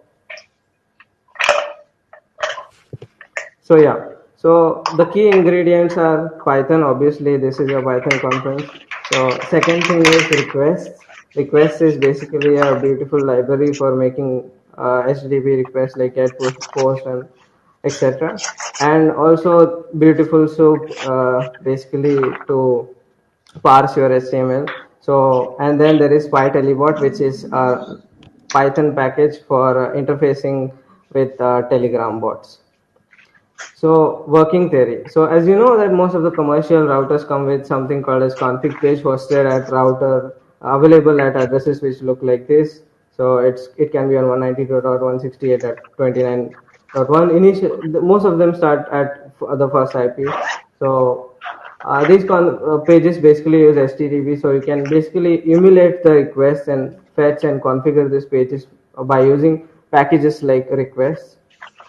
And this whole concept can be basically merged with a Telegram bot and made accessible from anywhere across the world. Now, before you start saying boo and okay noob, show me the proof of concept and talk is cheap, show me the code, I would just like to show you my package, which is called GeoFiber API. This is a Python package built by me. So if you see the Python, so it's basically currently available only for Geo routers. So if you have a GeoFiber router, you can probably use this. And installation is very quite simple. You can pip install it, and then so basically it can currently it provides you with information like who is using your so you can directly fetch information to Python, like for example who is using your network for how long, at what API is, what is his MAC address, and what type of security, on what type of security, etc, etc. So yeah, so documentation is obviously available, so you can obviously go through it. So what I would like to do is do right now is, so you might be having different routers, like for example you may have a Ubiquiti router, or you may have a any commercial router. So how can you actually implement this thing is the actual topic here. So so before that, I would like to show you that before I actually go into the code part and explain you about my Python package, I would like to show you that how GeoCentrum actually works, the configure page of GeoRouter. So if I say, for example, I put my password and then I went to the config page. Now, if you go above here and if you check this request, when I actually enter my password and username, you can see that there is HTTP request made to platform.cgi. So /platform.cgi. So what I basically did was simply was I basically emulated these headers over in my GeoFiber Python package, and basically I emulated the headers. I even emulated the cookies and stuff, and based on that it makes get requests to this via session, and based on that you fetch information. For example, if you see here, for example, uh, LAN clients. So when you see this as a page, so this basically is basically a table, right? So you can basically fetch this table by using a request by get, and then you can parse it via beautiful soup and fetch the information out of it. So now let us actually look at my Python package. So I obviously have already showed you how you can basically install it via pip. So you basically import from GeoFiber, you import the GeoFiber API class. Then what you do is you instantiate with your username and password. Then you make a create session. So basically create session will basically create a session, and it will put your username and password, and it will hold the session for you until your all the requests are completed. And then basically I have a create node profiles function, which basically returns a what you call a list of all the information based on the node class. And let me show you how it actually works. So yeah, so one more thing I would like to add in is that if you it is very easy to actually build a what you call get a token from Telegram and build a interface with Python. So you can just go to bot further. It's like the father of all bots. You can just go like visit bot further on Telegram, and then you can say a command like new bot. So if you do new bot, it will basically ask you for information, like then it will provide you a token. So for example, let's look into my package. Yes, we are almost time. Yeah. So if I say Python 3 pybot and run it, and if I say who is,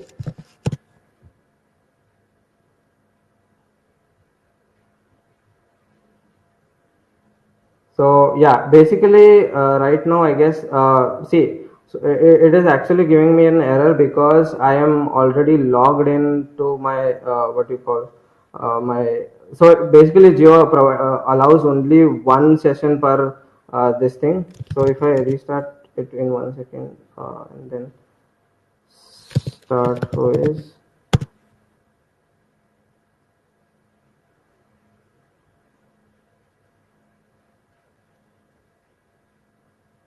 I don't know what is. No issue. Yeah. Happens. Yeah.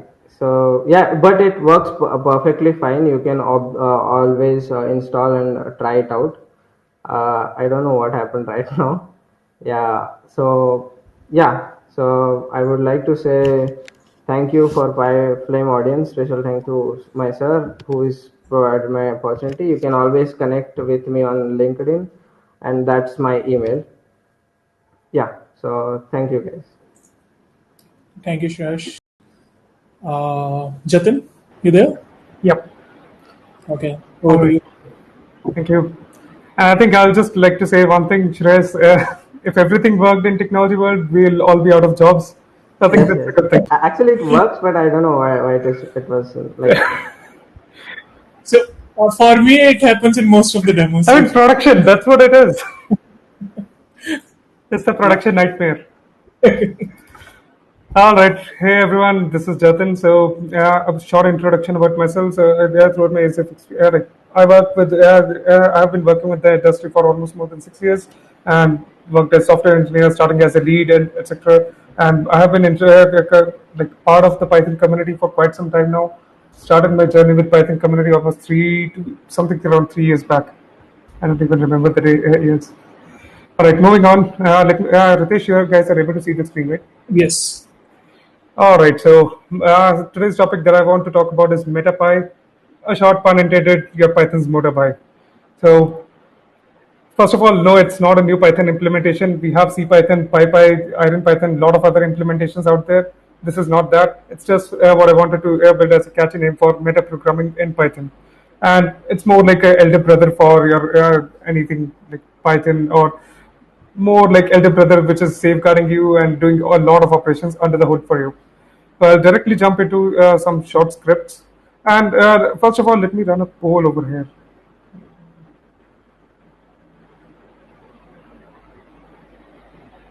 All right. So how many of do you think like init whenever you're defining any class and you have init method over there in class, is that the constructor in your Python, or like what is it?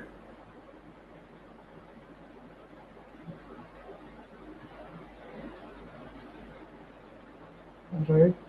Come on, guys. Some more votes, please. All right, let's take it fair. So, of course, majority of the people would say that init is the constructor in Python, right? And what if I was to tell you it's not? Init just initializes your class, but object the job of a constructor is to create the object, right? But init does not create the object for you. It consumes that object that is created, and it initializes it with the values that you want to provide, or anything, any operation that you want to do. Right. So for this like short lightning talk, I'm just going to use one design pattern, that is singleton, for the entire implementation, and like what are the different ways you could implement.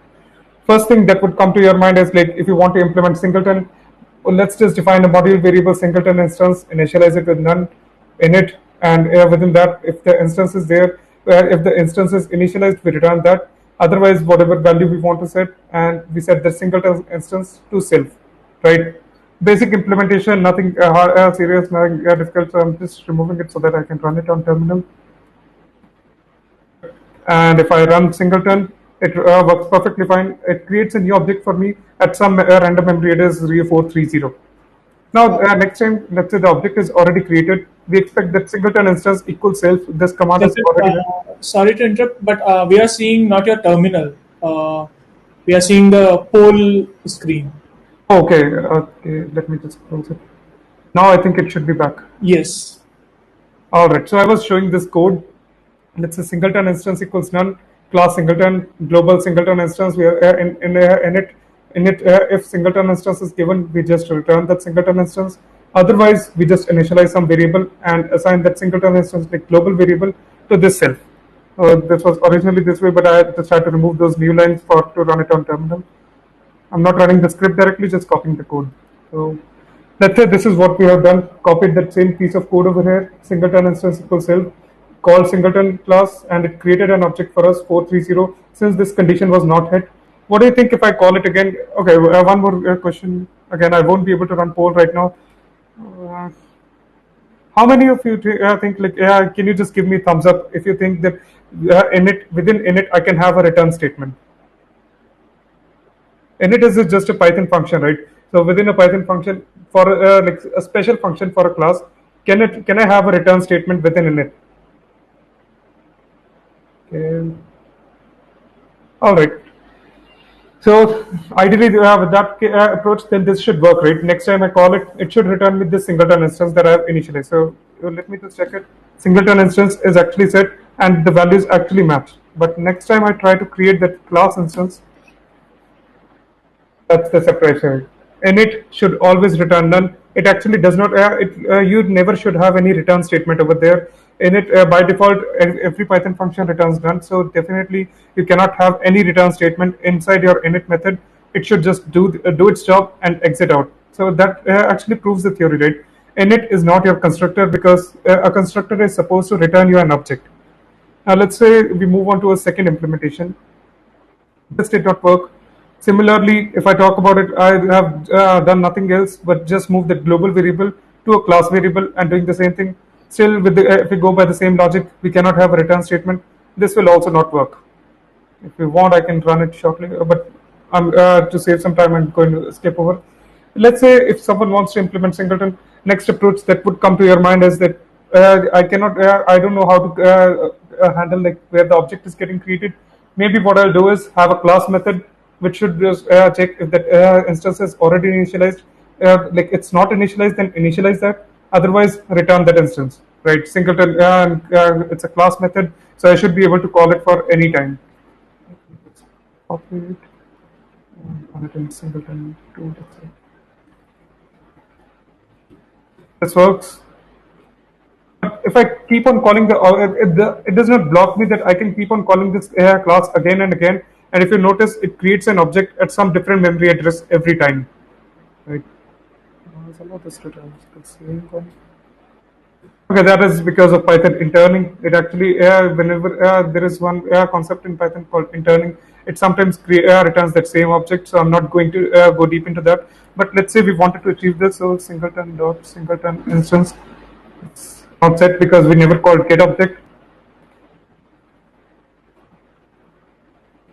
I call get object, it creates a new object for me, returns that. Next time I call that same, it returns the same object. To validate, I can just do singleton instance. It is actually the same value. So now the class variable is initialized, and anytime I'm calling this class method, it returns me that object. But this is like an interface where you have to explicitly go and tell all your users or all the consumers of this class that don't call my class, don't try to initialize my class. Just call class dot my class method get object or something. Again, if I call singleton, again it creates some different object for me and returns that. Again, say interning is playing over here, but we were able to create different objects over here in memory, right? So you get the idea that again with get object, you're just basically enforcing them that you cannot call my interface like as a normal class. You just have to call whatever I give you. Let's move on. Now comes, let me introduce you to the actual Python constructor that is done the new method underscore new. So with that, what we do is, let's say if I want to define a class which should operate as a singleton, I can have like underscore instance. It's just my fancy way of saying that keep it private. Don't show it during when you're doing showing dirs or anything help on that class. Don't show this variable. So that's just the fancy way of saying that. And instance initialize it to none. Again, it's a class variable, right? But now before the call goes to init, the call is going to go to new. So new is an actual Python constructor which creates an object and returns that object. So self is actually pointing to that object. It's consuming the reference to that object, and to that object it is initializing some values or something it wants to do. Right. So now what I'm basically telling is new does not consume self, but it actually consumes the class itself. Like it has a reference to this class itself for which class it is calling it. And then we just check that this class, its class variable instance. If it is none, I'm just saying object dot underscore new. So I'm calling the new object of an object. So that create a new object, assign it to this instance variable, and return that instance now. So let me just run it right away.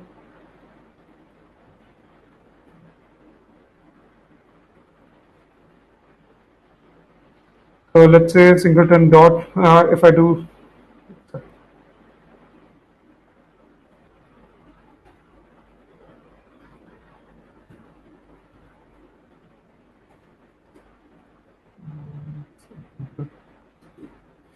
right. So now you see, as I was saying, right, fancy way, underscore instance, if you have any normal variables or anything, it would be available like singleton dot underscore instance. But for private variables, Python creates something fancy, underscore class name, underscore then the variable name. So underscore singleton underscore instance, so that this variable is not directly available. because Python definitely does not have any logic of private.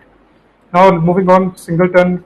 If I call it first time, it creates an object for me, singleton dot singleton instance. It is actually the same variables, right? Same memory address. And now if I keep on calling it multiple times, it just returns me the same object, never creates a new object for me. Because now I have handled the behavior of this class itself, that I don't want you to create any new objects for me. Just keep on returning me that one single object. And I'm not trying to emulate that behavior that if you're trying to create any other object, raise an exception. So that work could have been done, let's say, in this case, singleton instance, I would be doing init, and if let's say singleton instance is initialized, or let's say the first approach itself. Over here, if singleton instance is already initialized, we could instead, because return is not supported by init, we could just say raise. That raise an exception. I'm not going to allow you to create any new object. An object has already been created. Somehow find that object and use that object. But that's not really convenient, right? When you're using this class across multiple layers or multiple modules, how would you share that object across at different places? Because your class is actually the source of truth. From that class, if you keep on creating objects, you can keep on getting that same object and keep on reusing it. It's now we have talked about how you implement singleton pattern in Python. But what if I was to tell you, like in your one of your projects, you have to have, let's say, 5 singleton classes. It's not really helpful that you go in and define the same, duplicate the same piece of code across for all classes, right? Now that's where comes in meta classes. So by the way, like show of thumbs, who thinks like what is the base of class of class? Object, right? Show again, thumbs up if you think that object is the base in Python. All right. Let's do one thing. We did type of singleton. Singleton was a class. All right, it directly showed it. So actually, let me show type of object. There is a Python meta class that is typed. So anything that you think, right? If let's say you had the opportunity to work with Python 2, you had to actually define your objects classes, and then you had to define the base class as well as object. Now Python 3, you can omit this, and by default it will create the base class as object. But now object also has a base class that is type of object. It's actually type. So that is our meta class. Meta class packs some of its own properties that like you could say black magic, something happening under the hood, but it is abstracting a lot of details from you and just giving you a clean, simple interface that you can do in your day-to-day use. You can just use that for your everyday use, and then you don't need to go into meta classes. But of course, at times when you're trying to optimize your code or design your code in a better way to have that interfaces shared available, like those kind of things, meta classes comes in really handy. Now moving on to the next approach, the final approach that I want to show for singleton. We discussed, right? Sorry, we are almost time. So yeah. Just 2 more minutes. Yeah. That's it. Yeah, thank you. So as I was saying that if you have to duplicate this pattern across multiple classes, you have to duplicate this piece of code everywhere. But now comes in meta classes. So what I've done is created as a meta class, singleton meta. Now it is inheriting from type. The object base class is now type. That means I'm creating it as a meta class. Now what I'm basically doing is, instead of creating that instance equals none, one single entry, I'm creating it as a dictionary. I'm not overriding the new method, I'm overriding the call method, right? So call method, I'm going to check if class, like whatever class I'm passing, is not in instances in the dictionary, create an entry for this class, create an object for it, and then finally return that object. So singleton A, I'm just setting that its meta class is singleton meta. Singleton B also its meta class is singleton meta. So what basically now let me. I know I don't have time to run it through, so I'll share these scripts and you can run it on your own. I'll just jump next. So first of all, life cycle of the class magic methods that we call instance requested. It is not going to go to init, it is going to go to new. New is going to create that object for us. That object is going to pass to init. Init is going to initialize that object, and then the instance is returned to the caller. Moving on, I missed that slide. So anyways, like call method is something that new, your object is getting created by new, but call is the method that is called anytime you're calling that class. So new is the one that is creating that object, init is the one initializing the object, call is the method under call is whenever you're making any call to that class, it is going to get executed. So I'll definitely stop over here, and I would recommend, like, one of my friend last year, a close friend of mine, we did a meetup in Hyderabad, and during that time he did a great in detail talk on meta programming in Python, and I would definitely recommend you guys visit it through. Apart from that, continuing from the earlier panel discussion, I really would like to share my experience that, of course, on-prem meetups and those on-prem conferences are really amazing. I really hope that we can get around to that next year. But see you. I would really like to see you all during PyCon India 2021. Moving on, one last thing from the first thing again, from the panel discussion. We are hiring for engineers. Like, we are a US-based organization setting up operations in India, and I'm looking out for skilled Python and Django engineers to join my team. If you are interested, feel free to send your resumes at this email address, and I would definitely love to chat with you. Thank you, everyone. Thank you so much, PyFlames team, for organizing this. That's all I had. Thank you, Jatin. I think there is one question, like, what's the base class of type? Type is the meta class. So definitely, like, we talked about, the base classes are like, base class of class is actually object, and object has a meta class that is type. Type is actually a meta class. It does not have any base over there. In any object-oriented programming languages, you would say that object is the base class. But in Python, object is the base class, but it has a meta class type. I hope that explains and answers the question. Thank you, Jatin. Thank you all for all the speakers, all the panelists for joining. So now, like, the two sessions are there, and the next we have the poster presentation. So on the, like, once this session is closed, you will be seeing multiple tables available, and on few of the tables that there are names of the posters. So the speakers will be there. You can interact with them. They will be providing the details of the poster presentation, how what they are want to convey. So please join them, understand what's their topic about, and there are other tables which you can use for the networking. Just interact with others, try to simulate the offline environment, I would say. So yeah, going, like, before we move to the networking area, I think I will share just my screen again to show the PyCon tickets link. So yes, as was already conveyed, just reiterating that the discounts are there for both PyFlames combo tickets as well as PyFlames ticket.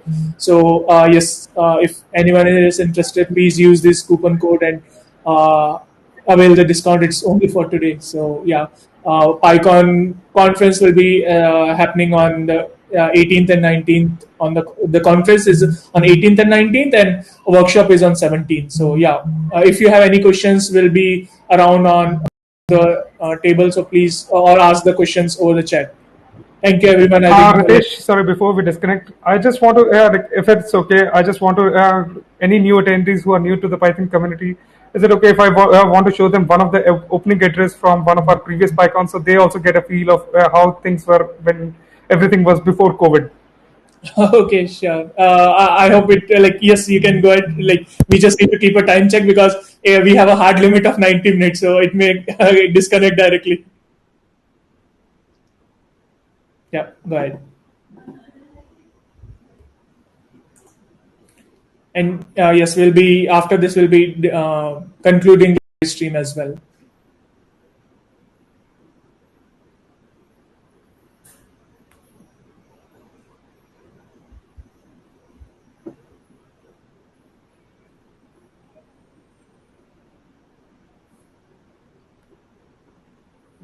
Jatin, I guess sound is not there. Can you check once?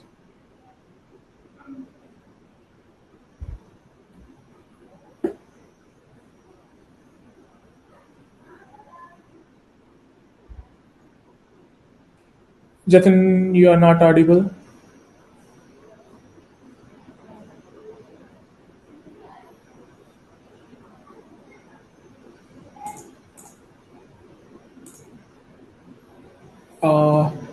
Possible to share the link? Maybe I'll try to run it through.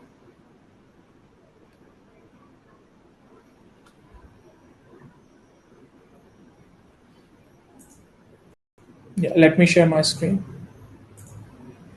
Grammarly can help you write quickly and confidently, so you never have to slow down at work. Stay on top of emails, documents, and more without having to stay put.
Hello everyone, I'm Prajwal and this is my friend Venkatesh. Okay, I think the video continued. Jatin, you are still not audible. Not sure, something. Okay, I think maybe we can connect with Jatin over the networking session. So, yeah. Okay, thank you. Let's conclude. Let's all meet over the networking session and post a presentation. Thank you.